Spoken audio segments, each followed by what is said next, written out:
Hello po mga kababayan, si Dante Maravillas. Dito muna tayo sa ating podcast, Life with Dante M. Bigyan ko po kayo ng mga developments tungkol sa mga missing sabongeros. Kasi pati yung NBI po nadamay na. Nag-react bigla si NBI Director Santiago sa naging claim po ni alias Totoy na ang Q sa pagpatay sa mga sabongeros mula sa NBI. Kaya sabi po ni NBI Director Santiago, ang labas niyan, lahat kami dito suspect. O doon niya ako, nung panahon na nangyayari yan, na mga missing sabongeros, hindi pa ako NBI Director. So kailangan nga niya, pangalanan niya, sino-sino, kung may sangkot, pati sa National Bureau of Investigation. Yan o. Name names or everyone's a suspect, sabi po ni Director Santiago. NBI Chief Jaime Santiago is urging alias Totoy to identify the personnel allegedly involved in the execution of the missing sabongeros.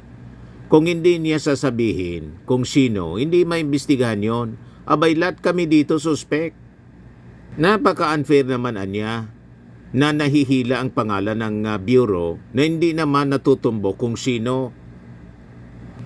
Napaka-bigat ng accusation ni Totoy. Narinig ko yung kanyang accusation na i-execute ng PNP at humihingi lamang ng Q from the NBI. Ay, Diyos ko, panangalanan niya kung sino dito sa NBI. As of now, ang National Bureau of Investigation ay isang ahensya na pinagkakatiwalaan ng tao. Ngayon, kung hindi niya sasabihin kung sino, hindi maiimbestigahan yun, abay lahat kami dito ay suspect. No? Remember, ako personally, nung nangyari ang mga insidente na yan, 2021, 2022, hindi pa ako director ng NBI. So, pero ngayon, nakikita nyo naman, pinagkakatiwalaan ng taong bayan ng ating bureau, wag naman masira ng mga accusation na wala namang basis. Anong gusto niyo po? So nakaladkad na mga kababayan pati yung National Bureau of Investigation. Ngayon, hindi lang yung NBI, pati yung Supreme Court mga kababayan, yung judiciary. Kaya sabi mga kababayan ni DOJ Secretary Remulla, yung Supreme Court nag-iimbestiga na rin sa sabi may isang judge na naging fixer ni Atong Ang sa mga kaso. Talagang mabigat mga kababayan. At saka may dating judge involved sa mga kaso ng sabongero. Remulla made the statement following Jolie Dondon Patidungan's revelation na may dating judge daw ang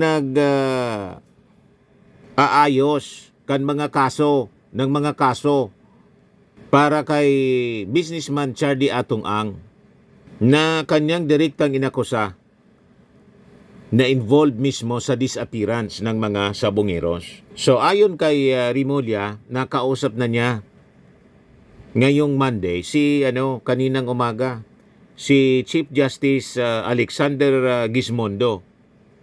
And diniscuss niya yung alleged involvement ng dating huwes. Kaya sabi ni Remulla, actually they are already being investigated by the Supreme Court. The Supreme Court has already launched an investigation. Ito yung interview, mga kababayan. Actually, iniimbestigahan na sa Supreme Court. Iniimbestigahan na sa Supreme Court. Kasama to sir sa napag-usapan ninyo, Chief Justice.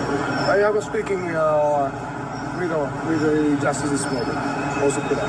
Sa yung ibang behavior na inaano namin, na naharta namin, na hindi maganda para sa justice system.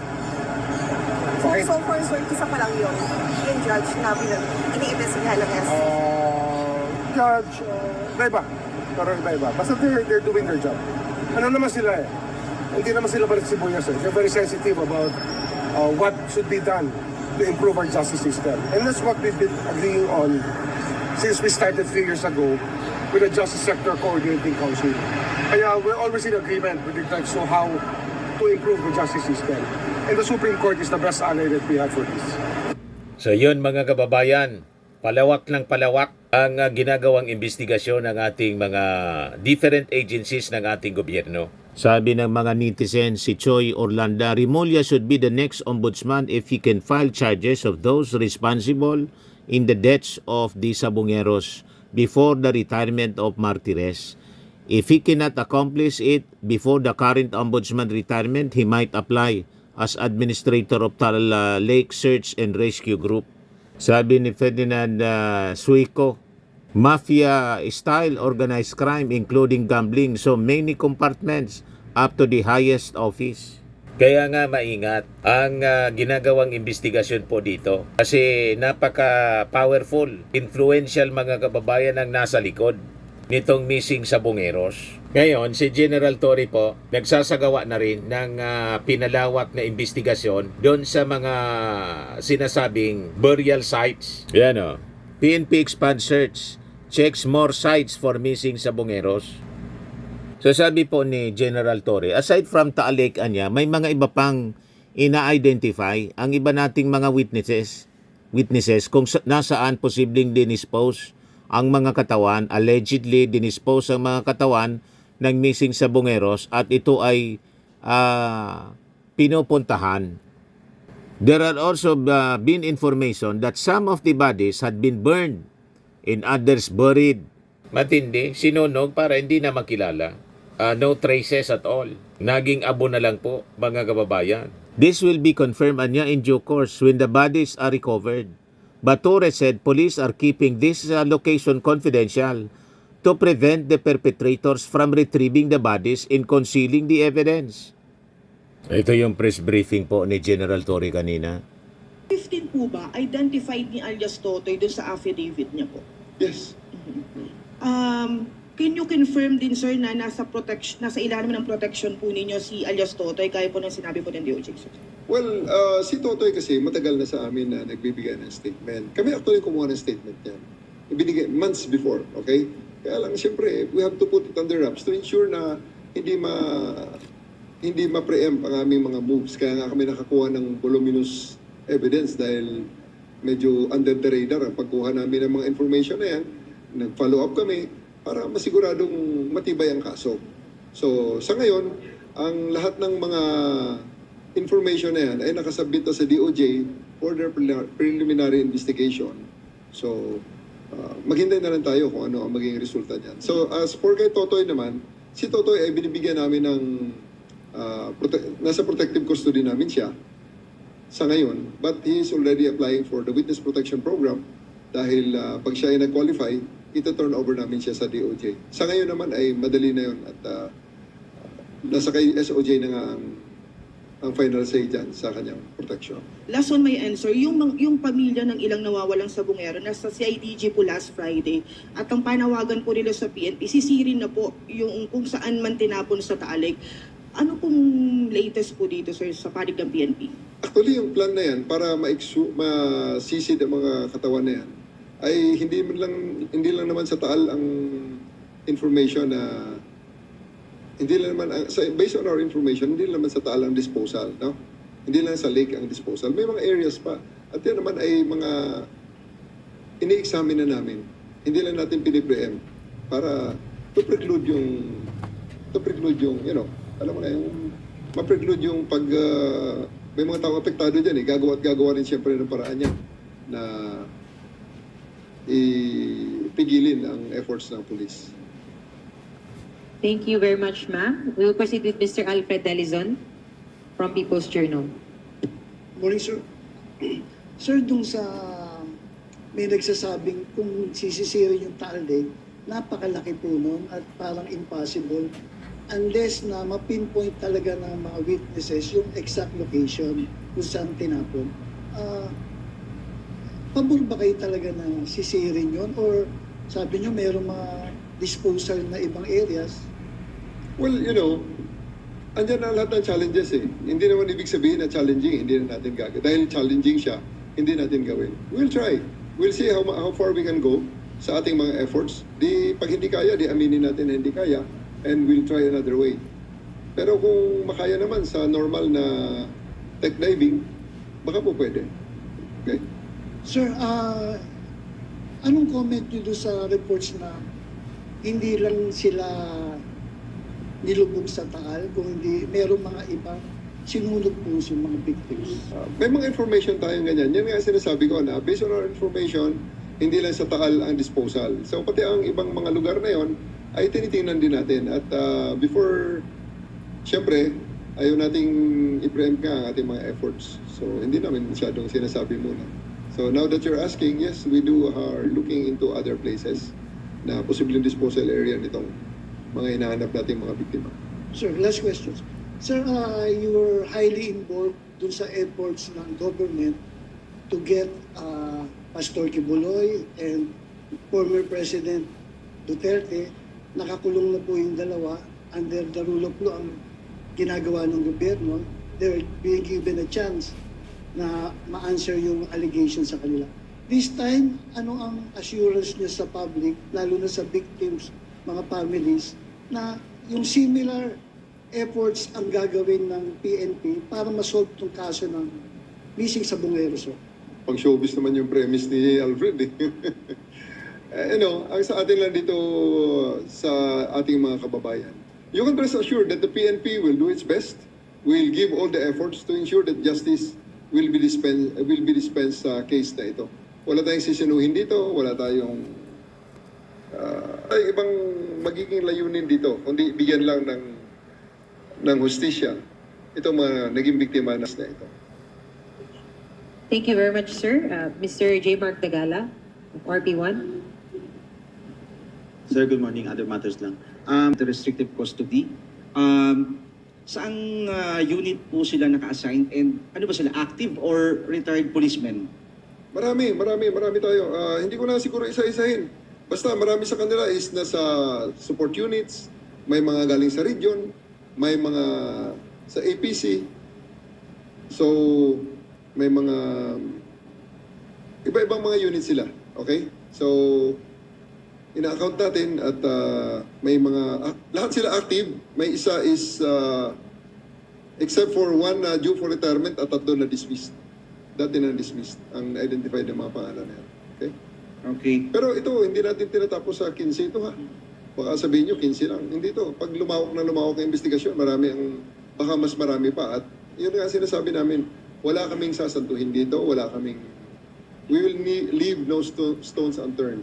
At Matindi. So malamang ganun nga po mga kababayan. Hindi lang 15, mas marami pa ang posibleng mga nasa active pati mga kababayan, active service. You see? Sila yung binabayaran para pumatay. dumami. Ang pinaka-importante rito is mabigyan ng hustisya ang mga biktima at pangalawa, ma-cleanse na rin ang organization ng PNP sa mga ganong klaseng personnel. Initially parang nabanggit po ata 20 policemen ang involved. So yung the rest policemen ay may information tayo sa whereabouts po nila at sila ba yung mga at large? Come again? Ang initial info from Totoy, nasa 20 policemen ang involved. So currently we have 15. So yung 5 and yung iba pang posibleng madagdag, may whereabouts po ang PNP kung nasan itong mga As I've said earlier, hindi tayo tumitigil sa 15. Okay, may mga iba pang mga personalities na na-identify as the investigation goes on. May mga information din tayo kung nasaan sila, tinitingnan natin at kung kailangan silang i-surveillance pending the issuance of the warrant of arrest, we'll do it. Para pagdating ng warrant of arrest, hulihin na lang natin. Thank you, Chief. Thank you very much. Sal, pwede po bang malaman kung saan po ito? Province, regions? Tinataguan natin muna para pag sinabi ko, di hinukay na kaagad nung mga gumawa nun. Sa ito lang pagpapasensya nyo. Pero ang totoo niyan is, hindi nga natin to, we are leaving no stones unturned here. May, aside sa Taalik, may mga iba pang mga ina-identify ang iba nating mga witnesses kung nasaan posibleng didispose ang mga katawan, allegedly didispose ang mga katawan, ito missing sa Bungeros. At ito ay hinahanap namin. Ito ay pinupuntahan at well, may sinasabi, sinunog. May mga sinabi, binaon. Okay? So, malalaman natin yan pag na-recover na natin ang mga katawan. Can you confirm din, sir, may retired general din umano, sir, na iniimbestigahan sangkot po dito, sir? Sa ngayon, nakalimit tayo sa pag-confirm ng information dito sa 15. All the rest is we will release the information as the investigation process goes on at magkaroon tayo ng matibay ng mga ebidensya laban sa iba pa. Kung may iba-iba pang mga ranggo na ma-involve dito, so be it. Thank you very much, sir and ma'am. And may... Si IDG pa ako na sinimulan nito. Okay? Si IDG pa ako nang nakuha namin si Totoy at nagbigay ng information sa amin. So you can imagine already kung kailan pa kami nagsimula nito. Chief ako na si IDG nang sinimula namin ang pag-imbestiga sa case na ito. Kaya nga ang naisabit namin na papel sa DOJ for DC-20 and now for preliminary investigation ay napakarami. Silently, nag-work na kayo sa case na to? Yes. Sir, paano yung lumapit lang siya sa inyo, sir? Pwede bang yung connection namin iputulin ko na doon para hindi na rin ma-preempt kung paano namin siya nakuha at paano nag-cooperate sa amin yung witness nito. Initial reaction niyo nung nalaman niyo yung nalalaman niya? Well, I was very shocked. At saka doon nga na alam na namin noon pa at alam na namin noon pa and that's why it firmed our resolve na talagang isolve ito dahil karumal-dumal naman talaga ang nangyari. Hindi talaga not acceptable by any standards. Okay, thank you very much, sirs and ma'ams. We will request a closing statement from our Chief PNP, sir. Go ahead. Maraming salamat po muli sa inyong pagbigay sa amin ng pagkakataon na mas may hayag ang aming mga programa. Again, sa ating mga kababayan, huwag nyo na kaming hanapin sa mga presinto sapagkat kami ay nasa inyo ng mga telepono. Dial 911, ang pulis ay darating sa inyo sa loob ng 5 minuto. Maraming salamat po. Magandang umaga sa ating lahat. So yan mga kababayan, mga napaka-importanting revelasyon, additional information sa missing sa Bungeros. Matagal na palang alam ni General Torre, sa CIDG pa lang siya, at sinasabi niya, na-shock siya sa mga revelasyon na to ni alias Totoy. Kung hindi pa po kayo mga kababayan nakasubscribe dito sa ating bagong YouTube channel, Life with Dan TM, click subscribe po. Laging tatandaan po, you become what you believe. Ako po si Dante Maravillas. Bye-bye. God bless.